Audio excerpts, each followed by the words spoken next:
Garry Kasparov now pacing. He's getting his steps in today, I'll tell you that. By the way, Sure that is the what Garry is this Kasparov. about? You got a camera. That's the Garry Kasparov that I know. I mean, Yes, Garry. When I would be playing, he would be prowling the whole. And by the way, you're not playing against him, and he goes by your board. You want to make sure you have a good position, because he'll come and look at you like, who allowed you into the event? As we see Vishy now hurry to blitz board and we get down blitz. to blitz. Oh my gosh, here it comes, guys. This Time is to gonna be speed up. bad. So the tricky factor, though, we have to point out, transitioning from rapid to blitz is its own challenge. And they now, and they're off, and we see the repetition from the opening. But this time, with G3, my bishop is not going to get buried back on H1. So it didn't take long for us to find ourselves. I'm sure we're going to see 97. No, he played D5 right away. Oh, this time F4. That I did not see coming. I'm not a fan. I want to tell you right now. I'm thinking. Do you feel obligated to snap this pawn off, though, before allowing it up to E5? With pleasure. Exactly, James. I don't want to see you clamping down on me. I trade. I get a tempo against that bishop. Agreed. And then I get another tempo with bishop C6. So I'm thinking Garry's got an opportunity to jump on the position. Maybe it's only one tempo if bishop F3 has, and then bishop C6. Yeah, bishop C6, knight C3, and just play chess. Queen E7, castle. Play chess, yeah, definitely. It does look as though black. Do you know what the biggest single problem is when it comes to trying to build your marketing agency's client base using inbound, outbound outreach, or inbound or outbound funnels? All of this is available in a free training that you can get immediate access to right now by clicking on this ad. So let's get into it. Niche sophistication. Now let me explain. You might not have heard of that before. Let's be honest, this online space is getting pretty damn competitive. Some niches require a very direct approach, and some niches require a more should have easy flow play, and easy flow play means what? Play quickly. Play quickly, because you can see it just above us right here. Games are now at 5-3. Of course, you can already see on the clocks themselves, Garry is quickly approaching that 4-minute mark. And so he has. It took a long time for him to. Oh, how did what an interesting choice. How did he not? I mean, I'm seeing you recoiling at this. Yeah, well, the developing with tempo is the most common thing in chess. Grandmasters, all players love developing with a gain of tempo. We can attack your queen. We can force it to move. We can attack your knight, force it to move. Maybe he wanted to make sure D4 did not happen. Maybe he prioritized that over, because now he's playing your move bishop C6. Yes. Although he didn't play, he could have played knight F6, but then maybe he's just prioritizing, you don't play D4, I want to control that square. Just trying to find the rationale behind why you wouldn't do a natural move like you said, which we all would want to play knight F6. Right. Prioritizing like, and there bishop F3. You're not playing D4, and I will continue to develop my pieces. But it is true. It's very hard to imagine why he wouldn't have played this other move. But there it is. The position's gone, and he is, after all, Garry Kasparov, so we'll give him that respect. And he's bringing his knight, again, to control that D4 square, prioritizing that and saying to Vishy, what you got? How are you going to make this work? Bishop F2 with the potential to play D4. But knight F5, I'm a little scared. To begin with, knight F5, I do like. I also like, funnily enough, the move bishop to D4. I need to move my queen so that I can castle short. So somehow trading that bishop with bishop to D4, putting, in case you trade it, and putting my queen back on G7 and castle short, I like the position. Knight F5, I like this. I'm a French defense player. Yeah, you gotta French like this. defense players love to have knights on these beautiful protected squares. Maybe I'd like to throw in H5 and usually too. I gotta say, this is looking like regular chess. It is. Really quick. The fact that we start off 6:35 again, like I said, we could keep this one at 6:35 because very quickly it's becoming a star position. Like just look like a normal. It's 7 moves in, and yeah, we could definitely get used to a position like this. By the way, I want to make a big point.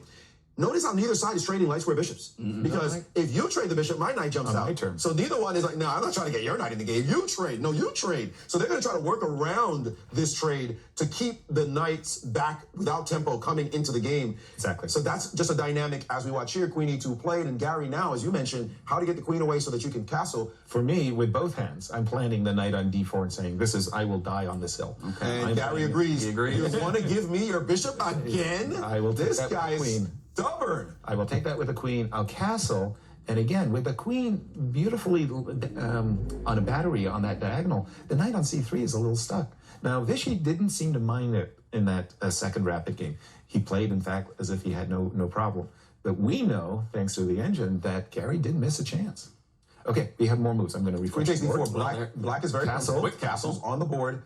And now I'm expecting castles for Garry. He and let's did keep it. our eye on the clock, by the way, 2:49 to 3:36. Vishy does have a nice little edge, and now comes that trade that we was avoiding. It was unavoidable. Some point you run out of moves. He'd reached the position where he said, "I have to develop the knight." He wasn't a fan of the move, though, I have to say. No, but again, I mean, from From a what I can that looks see, very natural. I have to do it. I delayed it. But okay, queen drops back to b6. By the way, keeping a watchful eye over the d4 square. Yeah. I can easily imagine Garry playing for the moves rook to d8, knight comes back to d4.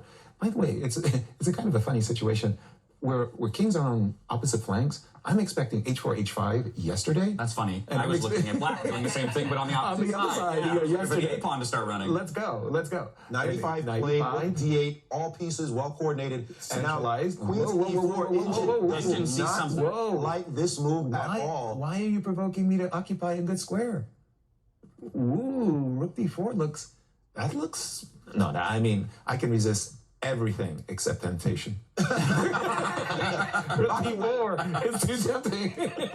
but listen, there is. Whoa, F5. This move, the beauty of this move. What's the beauty? This is a beautiful move. It guards the e4 square, and he's going to close down the weakness on the e6 square by taking on e5.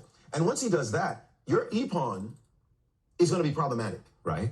He's going to be able to move his rook easily with get d4 or double rooks. Your e-pawn is not going anywhere. And he's taken on that square, and now takes.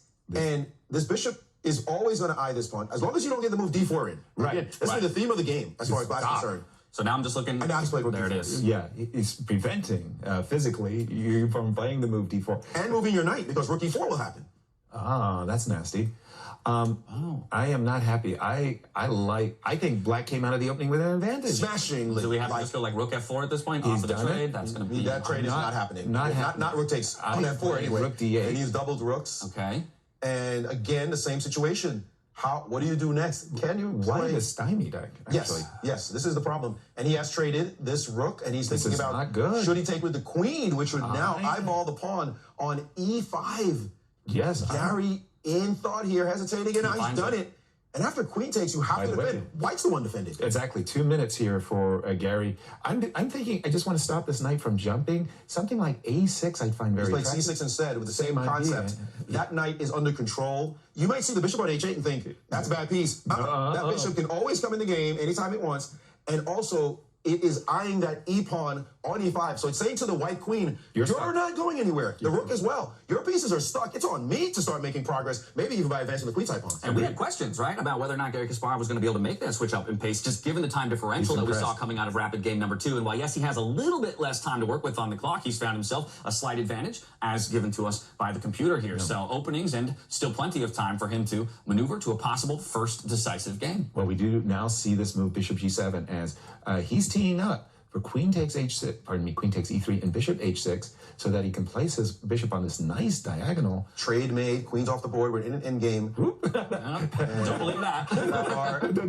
the rook didn't quite make it to d4. It stopped on d5, and the engine sometimes there are glitches. You saw the engine just say double question mark for an completely forced move. Rook takes d4 was necessary. Then it said, oops, my bad. But we still see a little red on the eval there. One of the worst real-world mouse slips. Okay, now we are really in blitz mode, guys. This is an ending.